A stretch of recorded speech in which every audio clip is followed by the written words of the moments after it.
안녕하세요. 입으로 터지는 영어 쩡쌤입니다. 오늘은 영어 공부에 직접적으로 도움이 되는 내용은 아니지만 나름 재미있는 영어와 한국어의 차이, 아니 어떻게 보면 언어라는 전체에 대한 신비함? 여기에 대해서 한번 얘기를 해볼까 합니다. 요즘 우리가 문장 속에서 주어 찾기 연습을 계속 하고 있었는데요. 문장 속에서 한국말의 주어와 영어의 주어가 완전히 다르게 나타난다는 거를 아마 많이 깨닫고 있었을 거예요. 다음 한국어 문장을 한번 볼게요. 한국말을 자유롭게 쓰는 우리, 한번 이 두 문장을 째려보겠습니다. 옛날에 나무꾼이 살았어. 그 나무꾼은 열심히 일했지. 여기서 똑같이 주격조사를 단 나무꾼은 그 차이점은 무엇일까요? 뭔가 다르니까 다르게 썼을 텐데. 우리는 정말 무의식적으로 한국말을 막 쓰고 있었기 때문에 그냥 입에서 술술 나왔지만 외국인한테, 한국말을 배우고 싶어하는 외국인한테 어떨 때는 은는을 써야 되고 어떨 때는 이가를 써야 돼. 이걸 어떻게 설명할 수 있냐고요. 진짜 헷갈리죠? 다른 문장으로도 한번 볼까요? 집이 저기 한 채 있네. 저 집은 하얀색이네. 집이, 집은. 알 듯 모를 듯. 얘가 제니야. 얘는 내 친구야. 얘가, 얘는. 혹시 언어에 엄청난 감각을 가지고 계신 분, 차이가 잡히셨나요? 바로 같은 주격조사라고 알았던 은는 이가가 이 가는 새로운 정보를, 우리가 처음 소개하는 정보를, 그리고 은는은 이미 앞에서 나왔던 정보, 구 정보를 얘기할 때 붙여주는 조사라고 합니다. 아까 나왔던 애들을 쭉 볼게요. 옛날에 나무꾼이 살았어. 나무꾼이 처음 나오죠. 신정보입니다. 그래서 나무꾼이 살았어. 여기에 나무꾼은 살았어 하게 되면 우리는 무의식적으로 이 문장은 어색하다 이걸 알게 됩니다. 그리고 다음 문장에서는 나무꾼은 열심히 일했어. 이 나무꾼은 아까 나왔던 나무꾼, 바로 구 정보가 되죠. 그래서 여기서 만약에 우리가 나무꾼이 열심히 일했어 하면 뭔가 이상하게 느껴져요. 나무꾼은 이라고 말해야지 자연스럽게 들립니다. 바로 구 정보이기 때문에 그래요. 집을 처음 보고 얘기한 거, 집이 저기 있네. 근데 그 집에서 다시 얘기를 하죠. 집은 이미 구정보가 됐습니다. 집은 하얀색이네. 그 집은 하얀색이네. 저건 하얀색이네. 얘가 제니야. 신정보죠. 얘가. 근데 얘는 내 친구야. 구정보가 됐으니까 얘는. 여기에 은는이가 섞어버리면 말 이상하게 돼요. 한국말 막 엉켜버립니다. 이렇게 단순히 우리가 주격조사라고만 알고 있던 은는이가가 문장 내에서 구정보, 신정보를 알려주는 엄청난 역할을 하고 있었습니다. 그럼 이걸 영어로 한번 가져와 볼게요. 근데 우리가 알다시피 영어에는 조사가 없잖아요. 조사가 없는 영어는 이 뉘앙스를 어떻게 표현하냐고요. 그래서 무조건 우리 조사가 주는 뉘앙스를 살릴 수 없다라고 해서 제니는 컵을 깼어. 제니가 컵을 깼어. 둘 다 무조건 Jenny broke the cup 이라고 하면 맞을까요? 번역기에도 그렇게 나오는 것 같은데. 딱 이렇게 단정을 짓고 봐버리면 조사로 이런 여러 가지 뉘앙스들을 표현하는 한국어 문장에 익숙해진 우리는 영어 문장 대따리 단조롭네. 내가 표현하고 싶은 이런 뉘앙스를 하나도 표현하지 못하잖아 라고 생각할 수 있습니다. 내가 하려는 말 이거 아닌데. 이렇게 답답한 느낌이요. 하지만 이 두 언어는 그걸 표현하는 문법적 요소가 다른 것이지 어떤 다른 한쪽 언어는 그런 걸 전혀 표현하지 못한다. 그런 건 아니거든요. 그래서 우리가 중요한 거는 그 타겟 언어 자체가 주는 느낌에 익숙해지는 게 정말 중요한 것 같습니다. 사실 언어의 구정보, 신정보의 처리는 굉장히 중요한 영역이거든요. 우리 한국어는 그걸 조사로 표현했지만 조사가 없는 영어는 다른 문법적 방법. 무엇일까요? 네, 바로 관사와 정관사를 이용해서 표현하게 되는 거죠. 그래서 우리가 관사와 정관사를 제대로 썼을 때 아까 제니가 컵 깼어. 제니는 그 컵 깼어. 이런 미묘한 차이가 그때 느껴질 수 있는 거예요. 볼게요. 제니가 컵겠어. 가. 신정보잖아요. 제니가 중요합니다. 우리말 뉘앙스도 가만히 보면 그냥 제니가 컵겠어. 제니가. 얘가 중요하거든요. 컵이 중요하지 않습니다. 이 문장을 정확하게 영어로 옮기면 Jenny broke a cup. Jenny broke a cup. 이게 되는 거죠. 제니가 그냥 컵 깼어. 하지만 제니는 컵을 깼어. 제니는 이건 구정보잖아요. 제니가 중요하지 않습니다. 컵이 중요해요. 우리말의 뉘앙스를 보세요. 제니는 컵 깼다고. 다른 것 깬 게 아니라 컵 깼다고. 그러면 영어 문장에서도 이 컵이 아무 컵은 아닌 거잖아요.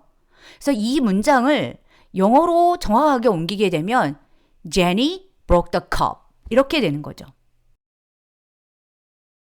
뭐 모든 게 100%딱 맞아 떨어지지는 않지만 여기에서 우리가 쏙 받아들일 것.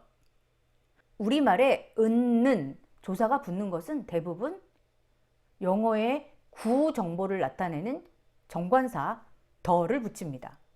그냥 가기 아쉬우니까 조금 연습해 볼까요? 책은 내 거야. 다른 건 네가 다 가져. 책은 내 거야. The book is mine. 저 남자애는 잘생겼다. The boy is cute. The boy is cute. 아까 나온 문장이요. 옛날 옛적에 나무꾼이 살았습니다. 처음 소개가 되고 있죠. 나무꾼이 Once upon a time there lived a woodcutter. 나무꾼은 열심히 일했어. 은 붙었잖아요. 그냥 a woodcutter 하지 마시고요. The woodcutter was a hard worker. 집이 한 채 있다 하면 무작위 집이기 때문에 there is a house. 저 집은 하얀색이네. 다른 거는 모르고 집은 하얀색이네. The house is white. 지금 우리말과 영어가 주는 그 뉘앙스 딱 연결고리 느껴지시나요? 은는이가 붙은 애랑 정관사 더 붙은 애랑. 그리고 또 하나요. 은는 얘는 구정보라고 했잖아요. 사실 구정보는 이미 나왔던 정보 별로 중요하지 않죠. 뒤에 나오는 애가 더 중요합니다. 그래서 우리말에 한번 뉘앙스 다시 한번 잘 볼게요. 제니는 컵을 깼어. 막 머리 쥐어 뜯으면서 괴로워하지 말고 잘 생각해 주세요. 제니는 컵을 깼다고. 딴 거 말고. 제니는 구정보니까 컵을 깼다라는 게 중요해요. 하지만 누가 깼냐? 누가 컵 깼니? 제니가 컵을 깼어. 여기에서 제니가, 이 가가 붙은 신정보. 얘는 제니가, 얘가 중요합니다. 제가 지금 갑자기 막 한국어에 대해서 막 설명을 하고 있는데, 자, 요걸 가지고 쭉 영어로 넘어와 볼 거예요. 제니는 컵을 깼어. 정관사 더를 넣기는 했습니다. Jenny broke the cup 이라고 했는데, 정말 이 뉘앙스 팍팍 오는 문장 없을까요? 영어는 조사가 없어요. 조사로는 할 수 없습니다. 하지만 거기에 해당하는 다른 문법적 요소가 있을 거예요. 그런 뉘앙스를 주는. 뒤에 서술구를 강조하는 거. 바로 요때 쓸 수 있는 애가 수동태입니다. The cup was broken by Jenny. 그러니까 제니는 중요하지 않은 거예요. 우리말도 보세요. 제니는 컵을 깼어. 다른 거 깬 게 아니라 걔가 컵을 깼다고 컵을. The cup was broken by Jenny. 그러니까 우리가 문법 시간에 그냥 무조건 능동태, 수동태 막 서로 호환하고 막 문장 바꾸고 이런 것들이 하나도 중요하지 않다라는 거죠. 내가 어떤 상황에서 이 문장을 말할 것이냐. 제니는 컵을 깼다고. The cup was broken by Jenny. 제니는 컵을 깼어. 우리 한 번도 이런 문장이 수동태하고 관련이 있다라고 생각해 본 적이 없잖아요. 근데 이걸 가장 잘 표현한 영어 문장이 The cup was broken by Jenny 라는 게 좀 신기하지 않나요? 우리가 그냥 이 컵은 제니에 의해서 깨어졌다. 이렇게 해서 우리말로 직역을 해서 익혀버린 영어 문장은 상황에 맞게 쓸 수가 없습니다. 제가 생각하기에는 이게 정말 언어의 신비함인 것 같아요. 어떤 한 언어에서는 조사라는 애로 이런 것들이 표현이 되고 있었지만 또 다른 언어에서는 다른 방법으로 표현이 되고 있었다라는 거죠. 그런데 언어를 배우는 우리의 입장에서는 이 연결고리를 찾아주기만 하면 요때 요 문장 쓰이는구나. 요때 요 문장으로 호환할 수 있구나. 이걸 쉽게 깨달을 수 있습니다. 그냥 무조건 문법 외워갖고 하는 게 아니라는 거예요. 물론 두 언어의 체계는 완전히 다르기 때문에 요게 요거, 조게 조고 딱 1대1로 맞아 떨어지지는 않습니다. 우리말의 여러 가지 역할을 담당했던 조사가 무조건 관사와 정관사, 수동태, 능동태 이렇게 된다는 건 아니고요. 지난 영상에서도 말씀드렸다시피 정말 간단하게 강세로도 강조가 될 수 있고요. 제가 오늘 드리고 싶었던 말씀은 각각 언어의 특징을 잘 알면서 이 문장이 주는 느낌 자체를 쭉쭉 빨아들이고 그냥 문법적으로 설명된 것을 그냥 끼워 맞추기보다는 요렇게 썼을 때 요런 느낌이 드는구나. 우리말에도 요런 다른 뉘앙스가 있었으니까.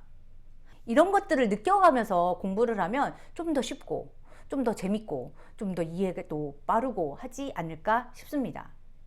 자, 다음 시간에요. 우리 계속해서 주어 잡기 연습을 할 거예요. 그토록 지겨워하는 무생물 주어 잡기. 한동안 계속 나갈 거거든요. 내가 어떻게 원어민처럼 무생물 주어 술술 자유롭게 써먹을 수 있을까?